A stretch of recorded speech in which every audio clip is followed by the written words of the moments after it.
If you've been following the SoCHiology podcast since I launched it in 2021, you will be aware of the reverse psychology sub-series, which is basically unpopular Chicago opinions from Chicago.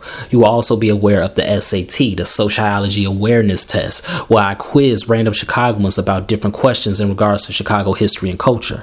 Well, this Black History Month, I'm introducing the ChicaGOATS sub-series. This is basically a Black Chicago history blitz that details and gives brief summaries of different Black Chicagoans that lived in our city and did great things in their respective careers and left a huge impact not on the city but on the entire world.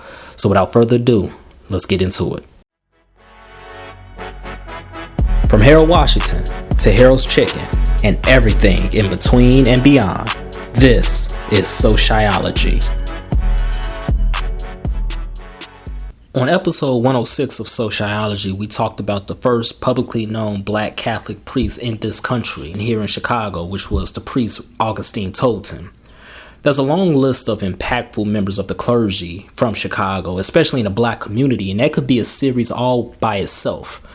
But for this episode, this Chicago, I decided to talk about the Reverend Willie Beatrice Barrow. Born on December 7th, 1924 in Burton, Texas, she was one of 7 children, and her activism kicked in early. At the age of 12, along with fellow Black students, she organized a demonstration because white students were allowed to ride the bus to school, but the Black students had to walk. When Barrow confronted the bus driver one day, he told her that they can't ride the bus, and she said, quote, "Y'all can kill me if you want to, but I'm tired," end quote. When Barrow turned 16, she moved to Portland, Oregon to study at the Warner Pacific Theological Seminary. And while she was a student there, her and some Black residents helped build the first Black Church of God in the city. She was ordained as a minister, and after graduation, she began working as a welder during World War II. And that's when she met her husband, Clyde Barrow, in 1945, and they got married. Around this time, the couple moved to Chicago, and Willie Barrow attended the Moody Bible Institute to further her religious studies.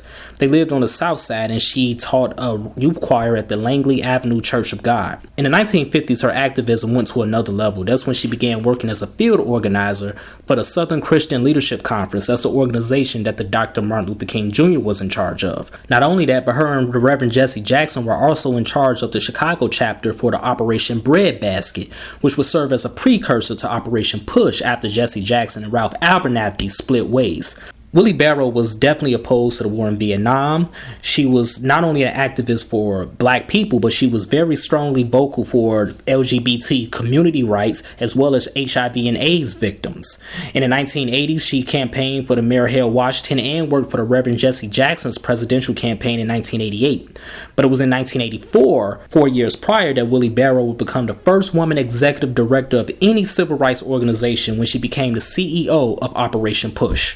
She would participate in many demonstrations every single weekend, and she helped many people out by writing them checks to cover college tuitions. She mentored over 100 people at the Operation Push headquarters in Kenwood, and she helped them with the next stage of the movement.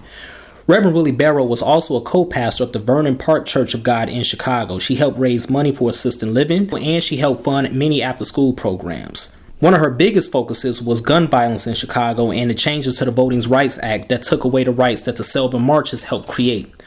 The Reverend Willie Barrow died of respiratory failure on March 12, 2015 at the age of 90 when she became an ancestor. She now currently rests at the Oakwood Cemetery in the Woodlawn neighborhood on the south side of Chicago. If you enjoyed this podcast, I ask for 2 things and I will love you forever. Number 1, please engage with us on social media. So like, share, subscribe, and comment on whatever platform you're listening to it on. And number 2, please make sure you pass on to a friend who will enjoy it as well.